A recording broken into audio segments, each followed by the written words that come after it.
சொல்லுக்கும் அர்த்தத்துக்கும் தூரங்கள் கிடையாது.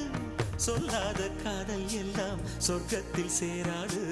எண்ணிக்கை தீர்ந்தாலும் முத்தங்கள் தீராது. எண்ணிக்கை பார்த்தாலே முத்தங்கள் ஆகாது.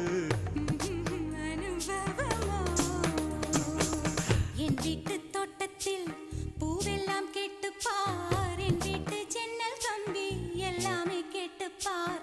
என் வீட்டு தென்னங்கீற்றை இப்போதே கேட்டுப்பார். என் நெஞ்சை சொல்லுமே. உன் வீட்டு தோட்டத்தில் பூவெல்லாம் கேட்டுப்பார். உன் வீட்டு ஜன்னல் கம்பி எல்லாமே கேட்டுப்பார். உன் வீட்டு தென்னங்கீற்றை ஒவ்வொன்றா கேட்டுப்பார். என் பேர் சொல்லுமே.